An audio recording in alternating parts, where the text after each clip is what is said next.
point. But Kunal is here in the studios. Let's ask him about how the trading day ahead is going to look like. Kunal, hi, good morning.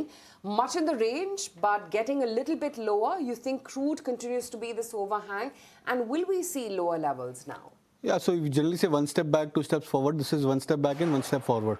We are at the same point. Yeah. We are back at 24,000, 24,300. It's been going on since the last 2 months. Aisha, I think the entire month of July, for example, we were stuck into this, 400, 500 point band on a more, narrow basis. This time around, the only thing was that the range had shifted up higher. But then we've been just, pivoting around the 24,000, 24,300 as a more of a pivot for the index.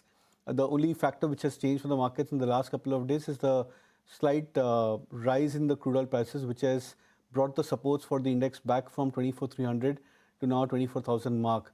And there's been a slight change in the options data, which I think was the key.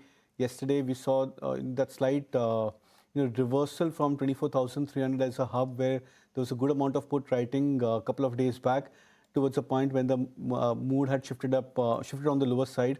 And we are now looking at 24,000 to 24,100 broadly as a strong support territory. So it's now a matter of how crude oil prices behave over the near term.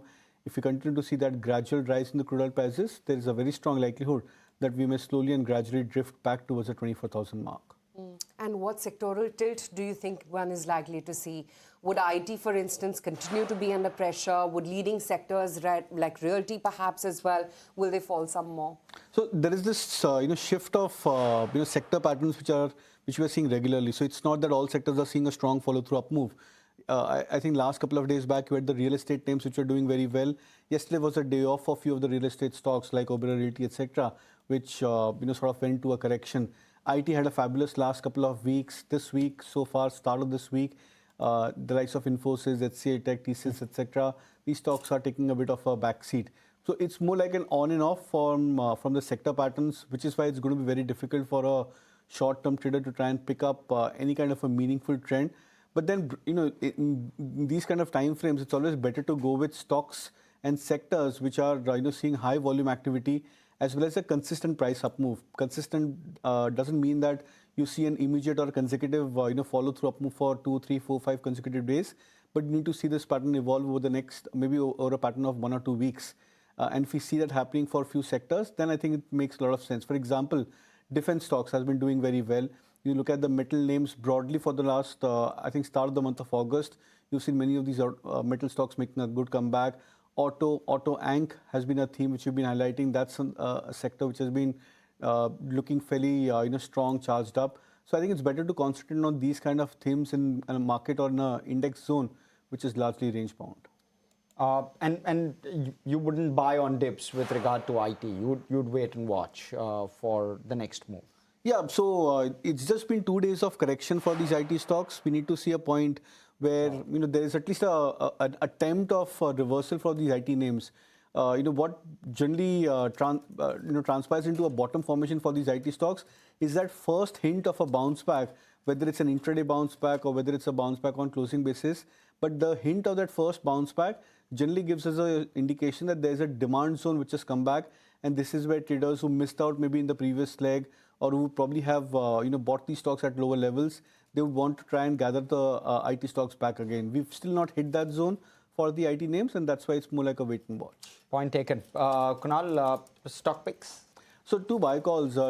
Sticking to the defense theme, Mazagon dock is something the shipbuilders are starting to look very attractive on the short-term charts. In fact, you saw GRSE, Coach, Nishpad, etc. making a good comeback. But I picked up Mazagon dock as a first pick, recommending a buy with a target of 2,700. Stop loss to be kept at 2,550. And the second would be one private sector banking name, very selective, of course, over here. But Axis Bank is something which has come back into a bounce back mode. The stock establishing a good support at the 1,200 to 1,230 range. So keeping 1,230 as a stop loss would suggest a buy with a target of 1,280. Okay, that's that on some of those stock ideas coming in from Kunal. And yes, Axis Bank was one case in point, which did manage to hold out in trade yesterday. The breadth of the market as well, came off in yesterday's trading session. And Kunal, specifically on the realty names, like, profit taking on an Oberoi Realty, given the stock has been running up almost 4% in the past many days, Lodha as well, that fell. Do you sense more pressure on realty as a pack? I don't think so, Aisha, because so it's going to be what happens is at the start of a first trend is where all stocks participate. The second leg is where the stocks consolidate, and the third leg is where the market picks up very selective kind of leaders, and you'll have to be very very. I would say in terms of timing, you'll have to be very precise in terms of picking up the stocks. For example, just last week, Oberoi Realty was a stock which was sub the 1800 mark. I think 1770, 1780 is where the stock had formed a bottom.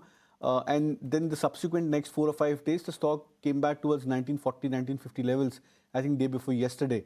So a sharp rally of 10% has been met with a correction which we've seen yesterday. Now, again, you see, compare this similar to the other likes, DLF from a support of 640, 650, the stock has bounced back towards 675, 680 levels. But then in the same breath, you've not seen the rally shaping up for the other majority of the other real estate names. For example, Prestige is still struggling sub the 1600 levels. Godrej Properties again has not seen a major or a meaningful bounce. And then comes the likes of Macrotech Developers, etc. These stocks are also shy from their previous major multi-month swing highs. So it's very selective, and that's how I think the sector is likely going to be. But that doesn't mean that we are looking at a major reversal for these for the real estate names. Okay, taking a bit of a pause on this conversation with Kunal, let me go across to a quick break. We'll come back and we'll address some of the stocks that are in the news. Swiggy being one of them, one of the big ones. A bunch of orders also which have come through. We'll take you through some of those names. Prep you up for the day of trade.